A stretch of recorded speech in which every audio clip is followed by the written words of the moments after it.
ये एनीमे हमारा नहीं है, हमने सिर्फ इसे एक्सप्लेन किया है, वो भी एंटरटेनमेंट पर्पज से, सो कृपया इस पे कोई कॉपीराइट ना दे।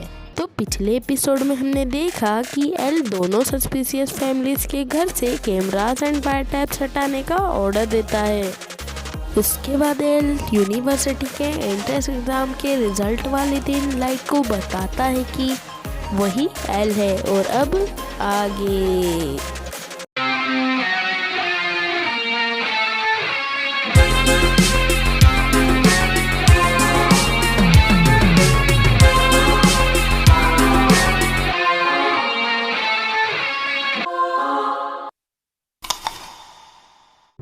यूजाकी लाइट को टेनिस मैच खेलने का बोलता है और लाइट योगा या फिर यूँ कहें कि यूजाकी को बोलता है कि उसने कभी नहीं सोचा था कि वो उसे अच्छे से जानने के लिए टेनिस मैच खेलने का पूछेगा। लाइट यूजाकी को बोलता है कि उसे टेनिस मैच में इन्वाइट करने से पहले उसे ये जान लेना चाहिए कि वो बहुत ही अच्छा टेनिस प्लेयर है, जिसके जवाब में यूजाकी बोलता है कि वो भी बहुत अच्छा खेलता है और वो पहले टेनिस में ब्रिटिश जूनियर चैंपियन रह चुका है। लाइट मन में सोचता है कि अगर वो योगा से पूछे कि क्या वो ब्रिटिश है तो उसे ऐसा ना लगे कि वो उसके बारे में ज्यादा जानने की कोशिश कर रहा है, क्योंकि वो कीरा है। लाइट फिर भी रियोगा से पूछता है कि क्या वो पहले यूके रहता था, जिसकी जवाब में रियोगा बोलता है कि वो 5 साल यूके में रह चुका है। But save your breath. Nothing in that story would reveal Elle's true identity, I promise you. यूजाकी गेम शुरू होने से पहले सोचता है कि ये एक फ्रेंडली मैच है और इससे ये पता नहीं चल सकता कि लाइट कीरा है या नहीं, लेकिन फिर भी कीरा को हारना पसंद नहीं है। दूसरी तरफ चीफ यागामी के हेड उनसे कीरा केस की डिटेल मांगते हैं, जो कि उन्होंने एल के अंडर काम करके कलेक्ट की होती है, लेकिन चीफ यागामी उस इन्फॉर्मेशन को डिस्क्लोज करने से मना कर देते हैं। चीफ यागामी के हेड उन्हें बोलते हैं कि कीरा केस को पब्लिक के अटेंशन में आए हुए 4 मंथ्स हो चुके हैं और पब्लिक इस केस के रिजल्ट्स मांग रही है, और पब्लिक ये बोल रही है कि एनपी और एल दोनों ही इस केस को सॉल्व करने के लिए कैपेबल नहीं है, जिसके जवाब में चीफ यागामी बताते हैं कि टास्क फोर्स के ज़्यादातर मेंबर्स ने कीरा के डर से रिजाइन कर दिया है और उन्हें दूसरों की लाइफ से ज़्यादा अपनी लाइफ की चिंता है, और उन्हें फ़र्क नहीं पड़ता कि एक सीरियल किलर कीरा बनकर आज़ाद घूम रहा है। चीफ यागामी के हेड उनसे पूछते हैं कि एल ट्रस्ट करने के लिए कैपेबल है या नहीं, जिसके जवाब में चीफ यागामी बताते हैं कि एल उन सब में सबसे ज़्यादा कैपेबल है और वो कीरा को पकड़ने के लिए हर वक्त अपनी जान को जोखिम में रखता है। What about this L character? Can he be trusted? In my opinion, he's a lot more capable than we are. Right now, even as we speak, he's risking his life. Light और योगा के match शुरू होने पर वो दोनों अपने अपने मन में क्वेश्चन शुरू कर देते हैं। लाइट अपने मन में सोचता है कि अगर वो जीता तो कहीं योगा को ये शक ना हो जाए कि वही कीरा है, और कहीं वो जानबूझकर हारा तो योगा को ये भी शक हो सकता है कि अपने ऊपर से कीरा के सस्पेंशन हटाने के लिए वो मैच हार गया। लाइट अपने मन में सोचता है कि सिर्फ एक टेनिस मैच के बेस पर योगा ये कंक्लूड नहीं कर सकता कि वही कीरा है, और लाइट सोचता है कि योगा उसे किसी ट्रैप में फंसाने की कोशिश करेगा, जिससे वो लाइट के मुंह से कुछ ऐसी बात निकला सके जो सिर्फ कीरा को पता हो। दूसरी तरफ योगा ये सोच रहा होता है कि वो लाइट का ट्रस्ट उसे कीरा केस की इन्फॉर्मेशन शेयर करके जीतेगा। लाइट सोचता है कि अगर योगा चाहता है कि वो उसके साथ बैठ के कीरा केस को डिस्कस करे तो वो उसके लिए प्रूफ मांगेगा कि क्या वो सच में एल है, और फाइनली उन दोनों के मन में एक ही ख्याल आता है कि अगर उन दोनों को एक दूसरे की रियल आइडेंटिटी का पता लगाना है तो उन दोनों को हेडक्वार्टर जाना होगा, जिसके बाद लाइट योगा को हरा देता है। One cannot win with defense alone. To win, you must attack!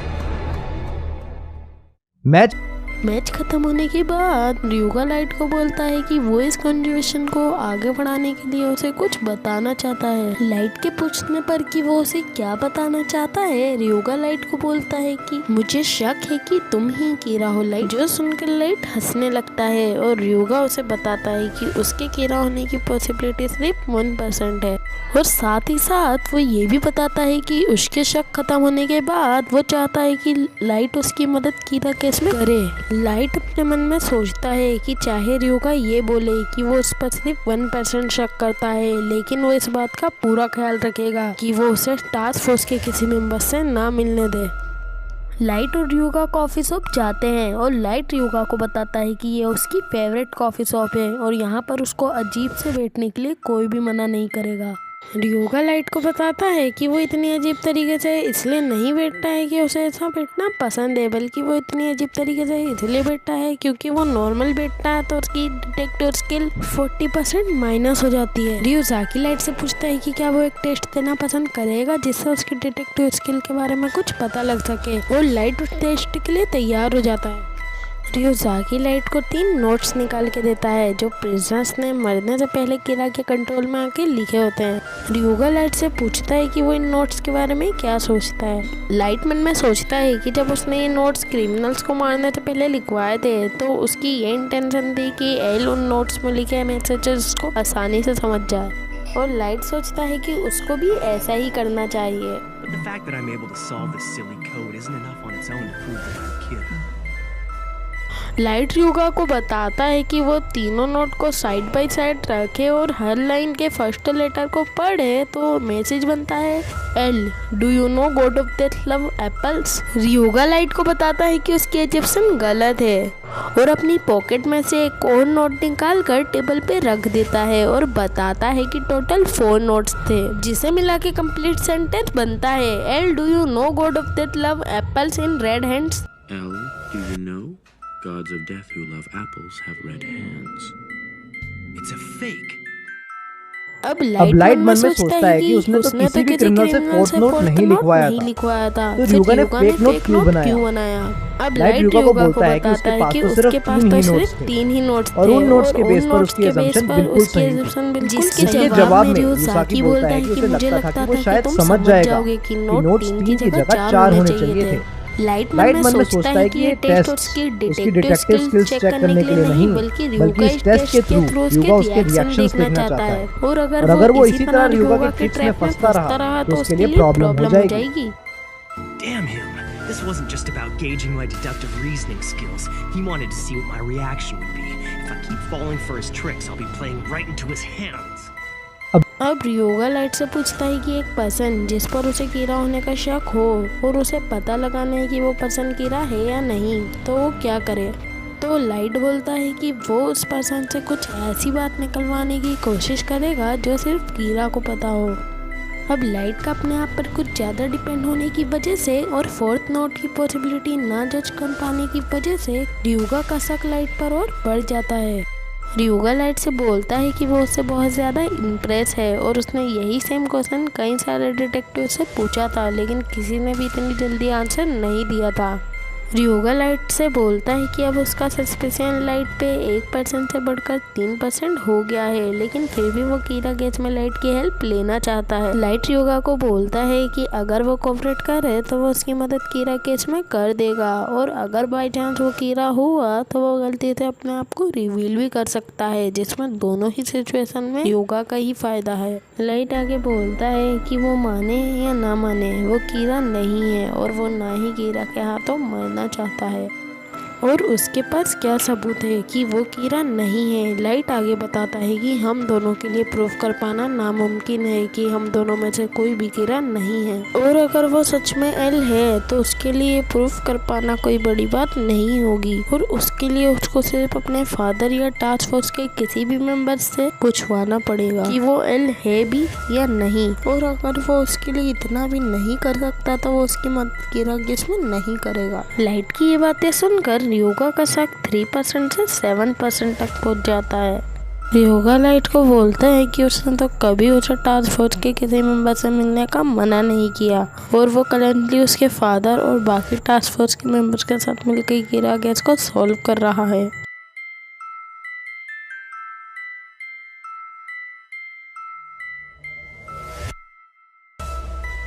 तभी रियोजाकी और लाइट के फोन एक साथ रिंग करने लगते हैं और उन्हें पता चलता है कि लाइट के फादर को हार्ट अटैक आया है। हॉस्पिटल चलकर पता चलता है कि चीफ यागामी के ज़्यादा स्ट्रेस लेने की वजह से उन्हें ये हार्ट अटैक आया है। रियोगा चीफ यागामी को बोलता है कि उनका स्ट्रेस इस बात से भी ज़्यादा बढ़ गया होगा कि उसका शक लाइट के कीड़ा होने पर है। लाइट रियोगा से पूछता है कि क्या उसने ये बात उसके फादर को भी बताई थी, जिसके जवाब में रियोगा बोलता है कि वो सब जानते हैं, यहाँ तक कि ये भी कि वो एल है। चीफ यागामी लाइट को बताते हैं कि यही पर्सन एल है और अपने फादर की ये बात सुनकर लाइट को ये यकीन हो जाता है कि रियोगा ही एल है। This guy is the real L. My father wouldn't lie. The very same man who's been controlling the police up to this point. Chief Yagami Ryuzaki से पूछते हैं कि क्या लाइट से बात करने के बाद वो कीरा होने के सस्पेक्ट में है या नहीं, जिसके जवाब में रियोसाकी बोलता है कि उसे अभी भी लाइट के कीरा होने का शक है, लेकिन बहुत माइनर सा। और फिर रियोसाकी लाइट को उसे सस्पेक्ट करने का रीजन बताता है। लाइट रियोसाकी को बोलता है कि उसने डिसाइड किया है कि वो कीरा केस में उसकी हेल्प करेगा। चीफ यागामी लाइट को बताते हैं कि कीरा को लोगों को मार पाने की पावर बहुत इवल है और जिस भी पर्सन को ये पावर्स मिली हैं वो कर्स्ड है, क्योंकि इस पावर को जैसे मर्जी यूज किया जाए, लेकिन किसी की जान लेके कभी ट्रू हैप्पीनेस नहीं मिल सकती। I think you're absolutely right. If Kira is just a normal person who somehow obtained this awful power, I would say that he's cursed. Hospital से बाहर निकलते ही लाइट रियोगा को बोलता है कि उसे बिलीव दिलाने के लिए कि वो कीरा नहीं है उसे क्या करना होगा, जिसके जवाब में रियोगा बोलता है कि वक्त आने पर पता चल जाएगा। लाइट रियोगा को बोलता है कि वो अब इस सिचुएशन को और ज़्यादा नहीं झेल सकता और वो अपने आप को उस पोजीशन पे रख के देखे कि अगर वो कीरा होने के सस्पेक्ट में होता तो उसे कैसा लगता, जिसके जवाब में रियोगा बोलता है कि वो वर्स्ट फीलिंग होगी। लाइट रियोगा को बोलता है कि वो चाहे तो उसे बिना टीवी बिना इंटरनेट के एक रूम में बंद करके देख ले ताकि उसे यकीन हो जाए कि वो कीरा नहीं है। रियोगा अपने मन में सोचता है कि क्या कोई भी नॉर्मल पर्सन अपना नाम क्लियर कराने के लिए इतना बड़ा स्टेप उठाने की कोशिश करेगा, और रियोगा इस सब के लिए लाइट को मना कर देता है। Would any normal person be willing to go to such extreme measures to clear their name? अब लाइट रियोग को बोलता है कि उसने कभी भी डेथ नोट को यूज़ करते हुए ये नहीं सोचा था कि वो कष्ट है, बल्कि वो आज तक इतना खुश कभी रहा ही नहीं जितना वो डेथ नोट को यूज़ करते हुए रहा है। रियोग बोलता है कि उसे इस चीज़ से कोई मतलब नहीं कि वो कष्ट फील करता है हैप्पी, बल्कि उसे तो बस इतना पता है कि जो भी ह्यूमन शिनिगामी के कांटेक्ट में आए हैं उन्हें ज़्यादातर मिसफॉर्चून ही मिली है। Honestly, I could care less whether you feel cursed or happy to have a notebook. I leave that sentimental crap to you humans. Normally, humans who come into contact with a Shinigami have nothing but misfortune. अब episode के and में एक news broadcasting company के मालिक के पास कीरा की तरफ से एक पैकेट आता है जिसमें एक नोट और कुछ टेप्स होती है और उस नोट में लिखा होता है कि अगर ये टेप्स पब्लिक में रिलीज ना की गई तो वो न्यूज कंपनी के सारे डायरेक्टर्स को एक एक करके मार देगा। वीडियो पसंद आई हो तो एक लाइक और कमेंट बनता है बॉस। ऐसी ही इंटरेस्टिंग वीडियो के लिए चैनल को सब्सक्राइब करके बेल आइकन दबाना मत भूलिएगा। इस वीडियो को अपने चाहने वालों के साथ शेयर करना मत भूलिएगा। मैं फिर मिलता हूँ आपको ऐसी इंटरेस्टिंग वीडियो के साथ, तब तक के लिए दिस इज फुल्लो चीटा, सी यू, सायोनारा, पीस आउट।